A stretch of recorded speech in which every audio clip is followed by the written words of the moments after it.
Well, a band that was a part, in some people's mind, of the hardcore scene in California. Yes. Correct, Josh? I think correct, that's where we're but going not next, mentioned right? in the documentary, which I thought was weird. So interesting. Yeah. So yes, we have the Descendents. Milo Goes to College. In the opening montage, you heard Suburban Home, and now you're going to hear I'm Not a Loser.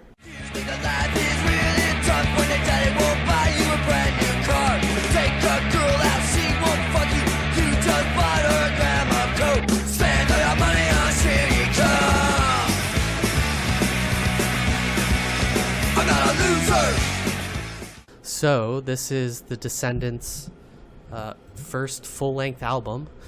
It was Josh, released... you want some numbers? Yes, please. Milo Goes to College by the Descendents comes in at number 233 in the 1980s on Best Ever Albums, number 23 in 1982, number 1,493 of all time. It is their highest rated album on Best Ever Albums. It did not make Rolling Stone's list. John, where is this coming from? This is coming from the fact that I felt this band had to be covered because this of is a their John role. special. This is a John special. Yep. Okay. I appreciate that. This is their first full-length album. It was released September 4th, 1982, and it is considered a significant album in the early 1980s SoCal hardcore punk movement. The band was formed in 1977 in Manhattan Beach, California by guitarist Frank Navetta and David Nolte.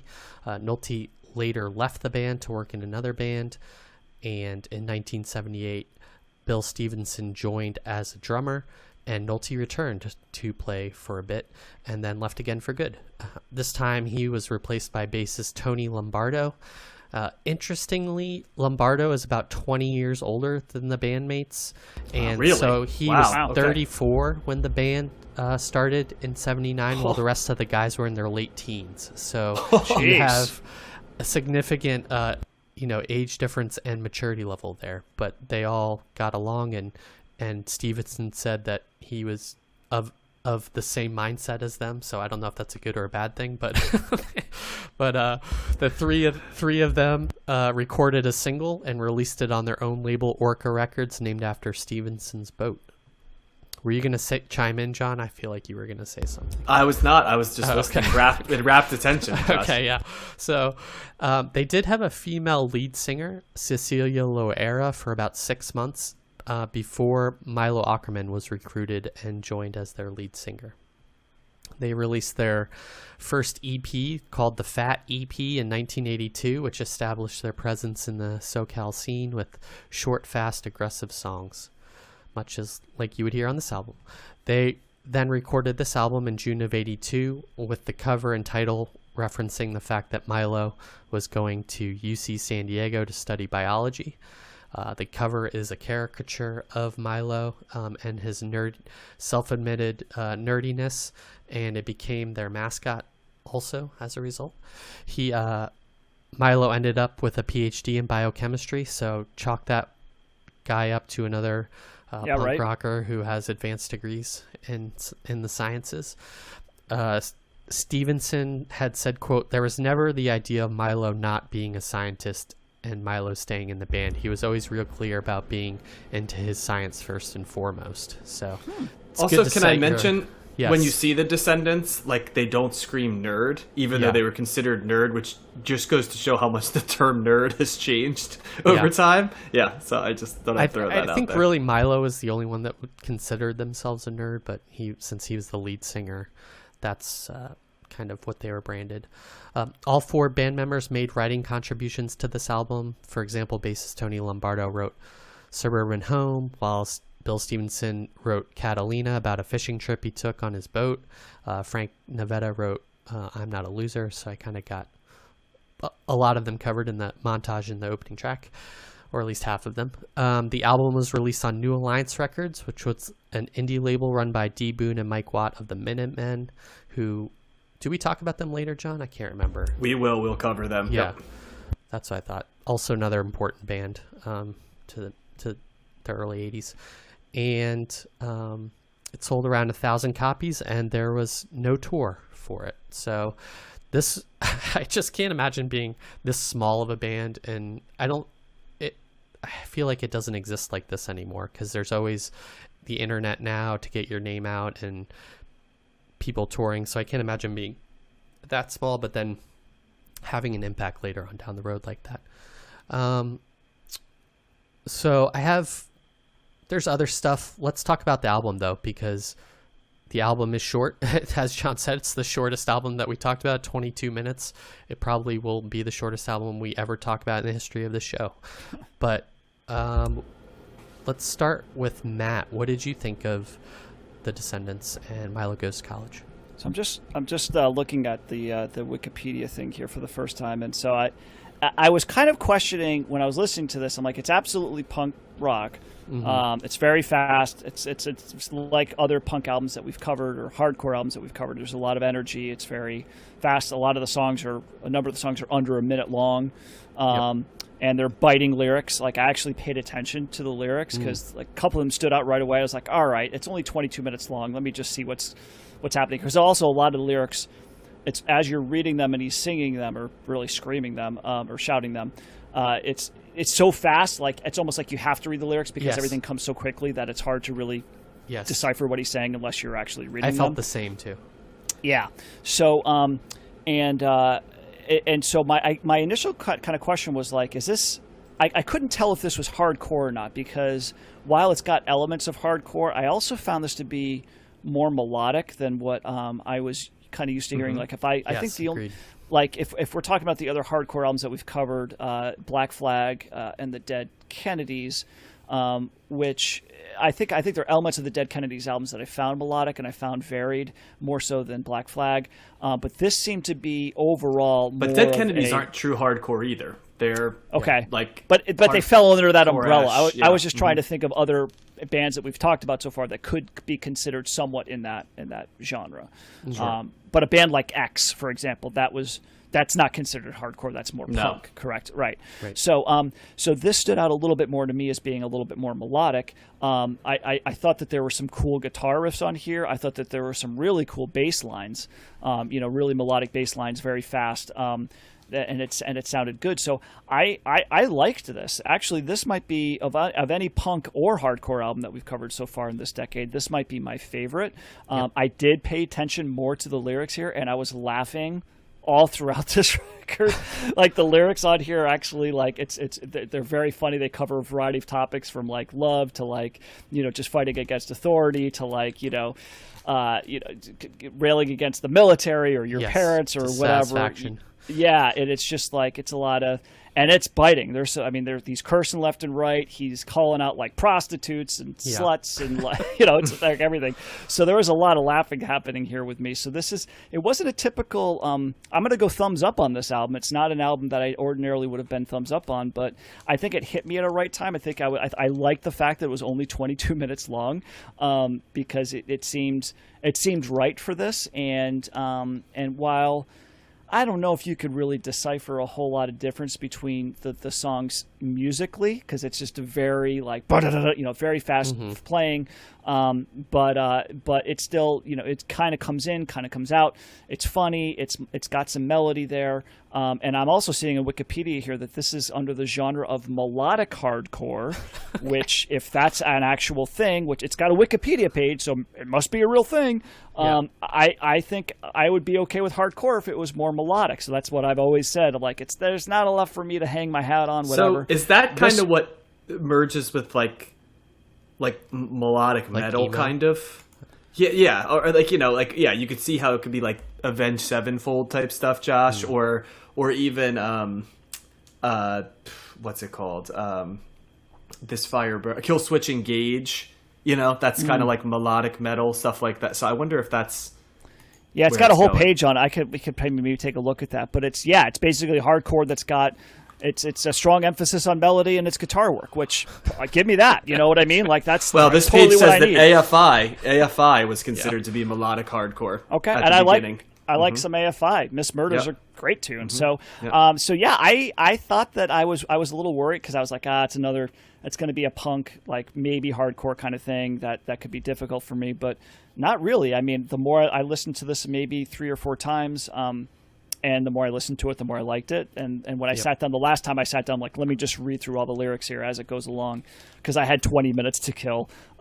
It was funny, and I'm glad we covered it, John. So I'm a thumbs up on this. This is hardcore I can get down to.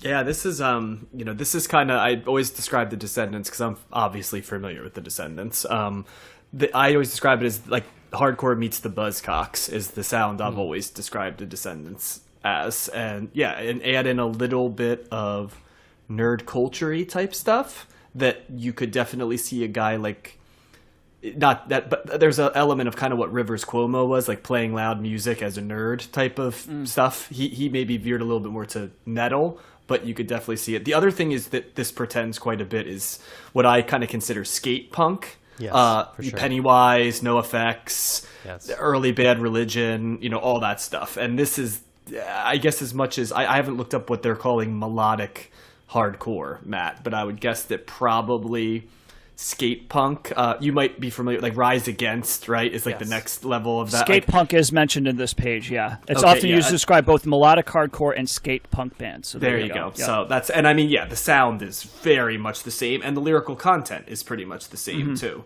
Later the skate punk stuff, they do occasional political songs, but it was largely about youth being young, disaffectedness, stuff like that, and that's certainly what this is talking about. A lack of political correctness at times too, I would say. Oh, sure. I would slightly disagree, Matt. There are variations in this. It's not like the Ramones where it's pretty direct ahead. There's differences in terms of tuning and differences in terms of how they build to the chorus. Now, the song structure itself is pretty traditional. That you get to a chorus quick, because when you're like when you have a minute and 10 seconds. I'm always reminded, too, that the Descendents had all those songs that had edge at the end of them, like Bikeage and stuff like that.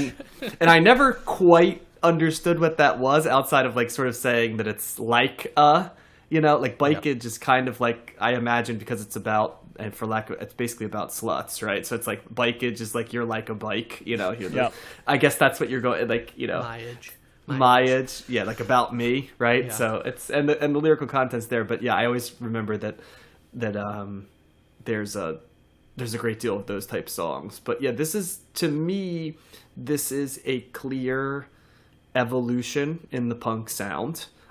It's operating in the same era as hardcore, but much like pop punk took punk in a certain direction, this is beginning to make what would be called hardcore more palatable to, like, Matt's a good example, right? Like, to someone who might not be taken there. This is like the gateway drug to getting there. And then later, Matt, if you listen to, like, the skate punk bands, you probably would just recognize them as punk, right? Not hardcore. Right. Yeah, and so that's kind of what this does, right? Yeah, it's the evolution and the blurring of the lines between these genres. Yeah, and you mentioned emo too. Josh, and there's lyrical similarities to emo in this. It just becomes more operatic, I'd say, and drawn out, I would say. But you could pretty easily draw a line from this to, we mentioned AFI, but, even the stuff that's even more accessible than that, like, Fall Out Boy, right? And, Avenged Sevenfold, we said, all the different emo bands of the early 2000s. Well, you've not said Green Day, which is a huge... sure, yes, and yes. The first thing I thought of was them, basically, or Blink-182, something like that. Well, Blink is sort of like, taking Green Day, channeled through the four evolutions and adding pop to it. Right? But Green Day is a good... I guess I always think of there being an evolution between the Descendents and Green Day, because, like, there's, like, a Jawbreaker and stuff that's kind of... like, as we go further, you see an evolution before Green Day, but you're right, Josh. This leads to there may be. Green I'm Day just in terms of influence. I think all of those bands. Well, and Green Day, at as a tree, they are. And Green Day, I view as much poppier and melodic than this, right? And Green Day has more traditional song structures. They don't really have 40-second song. At least modern Green Day. I don't know about their first couple albums. I'm not as familiar, but I don't call Green Day faster. Yeah. Yeah, Descendents are heavier and faster than Green Day, and Green Day's got more of the melody. Yeah. One early Green Day's heavier than, like, Dookie Green Day, but not at this level. Okay. Yeah. Yeah. like Kerplunk, right, and stuff like that. Yeah. Mm-hmm. But did you finish what you were saying? Pretty much. I'll turn it over to you, Josh. Yeah, I really like this album also. I was like you, Matt. When I was reading about them being considered hardcore, I kind of associate them with all those other later punk bands. They were often, later on they were on Fat Records, so they were also on those compilations that I listened to. Mm-hmm. And so I've always associated them with the other, later punk bands. So I never really. Well, and they had a second era, right, Josh? Yes. Yeah, they kept performing after multiple hiatuses, and they've come back multiple times. They've actually put out an album last year, so they are still around, albeit in their late 50s, early 60s. But yeah, it's crazy to think a band. Except the one guy who's probably 80. Well, he's actually dead, unfortunately. Oh, sorry, shit. I'm sorry. It's crazy to think a band that released an album in 1981 could be late 50s, but that's what happens when you're a teenage band. Yeah. So, Yes. Mm-hmm. Yep. Those guys were all born in 65 or something. 3 of the 4 of them. So yes, I really responded to this album. Also, I also really like the melody. I thought their kind of David versus Goliath sensibility against the world was appealing, and their sense of humor as well too comes up a lot. Coffee. Yes, they are very caffeinated, as they admittedly have said. And so yeah, I agree. I think this is a perfect gateway album to so many other bands.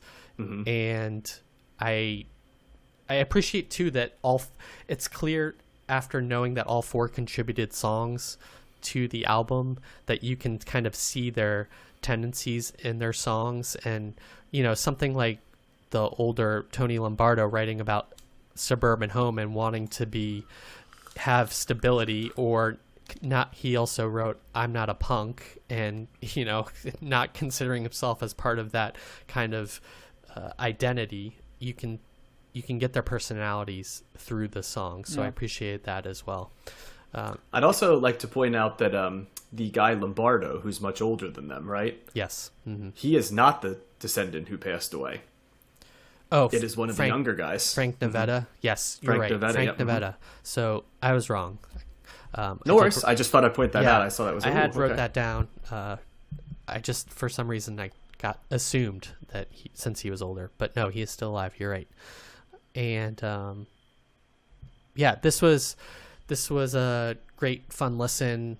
I recommend this to anyone. It's going to be high on my rankings, and I respond to it more than something like Black Flag, which is so intense.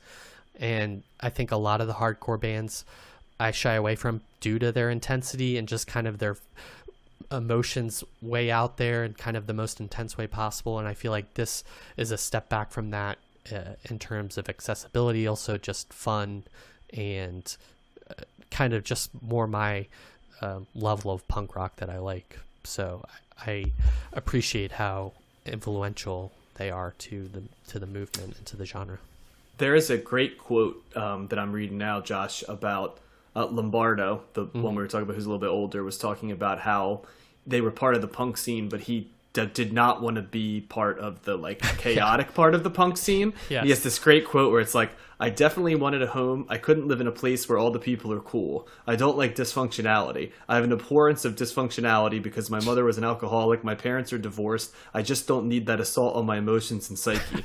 I think I wanted to get lost in suburbia rather than embrace suburbia. I live in suburbia now, and I'm the black sheep on the block. I'm single with no kids, no barbecue, no picnics. My neighbors are hardcore Christians. No one bothers me. I couldn't stand to live on a place like Melrose where all the cool people are coming by whenever they want, just dropping in.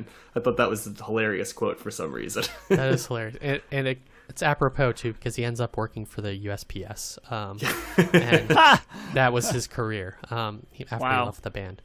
So a little bit afterwards, so Milo obviously went to college, and they recruited Ray Cooper to sing vocals, and he would switch to rhythm guitar when Milo returned periodically to sing with the band. This is in the 82 to 83 time frame. Stevenson also joined Black Flag at this time while the band was on hiatus, and So he thought he could do both bands at the same time, but quickly learned that he could not due to Black Flag's, touring. No, more being a bigger band. That's crazy edge, you might say, right yes. there, Josh. The folly of youth. The result, also as a result, the band went on hiatus from 83 to 85, and Nevada also at this time burned all of his equipment, moved to Oregon, and became a professional fisherman, never to return. That's kind of what you band. did, right? Well, I didn't become a professional fisherman, but now professional, like a competitive fisherman, or just like no, I think a like commercial working on a fishing boat. Yeah, got it. Wasn't that like the end of Dexter? Yeah. So in 85, the band returned from hiatus and recorded a second album, I Don't Want to Grow Up. Then after recording that album, which Lombardo was a part of, he did not tour because of his job at the Postal Service. So that one features one of my favorite songs, Pervert, by the way, which is maybe my favorite Descendants song. Yeah, nice. And then he was Lombardo was replaced by Doug Carrion as the bassist. Their next album was Enjoy with an exclamation point, and that was in 86. And then in 87, they released the album All, with Cooper and Carrion leaving and being replaced by Carl Alvarez and Stephen Edgerton. And after a 60-day tour in 87, Ackerman left to pursue his career in biochemistry, and the band known as the Descendents went on hiatus until 1995. Also, kind of during these hiatus periods, Stevenson and somebody else created this band named All, and they kind of run parallel to the Descendents. It's like an offshoot, but then they also are associated with them, so you can kind of read about them as well. Ackerman returned to the band in 95, and they released the album Everything Sucks in 96, with all the original band members making some appearances. And then there was another hiatus until the early 2000s, and the album Cool to Be You was released in 2004 on Fat Records, which is kind of a famous punk label that I'm familiar with. In 2008, Frank Nevada died after, quote, becoming ill over the course of a few days, and that is what the quote was. Whoa. I don't know what the actual official... Josh, isn't that what you said happened to you recently? Yeah. We'll keep an eye on you. That is what is on the Descendants official webpage, so I guess that is what the official cause of death is, as far as he's concerned. They continued to reunite on and off starting in 2010, and then in 2016, Milo left his biochemistry career, citing burnout and being laid off by DuPont, and returned to the Descendants full time. And in 2020, they released a single to streaming titled Suffrage, which featured 2 songs, and then the band recorded their 8th album, released on July 23rd, 2021, titled Ninth and Walnut, where they recorded their first album, and it was recorded in 2002, primarily. I guess material from then, and Milo recorded his vocals at home during COVID, and it covers 18 songs written by the band between 77 and 81. And so they are still around in some form or fashion, touring and performing.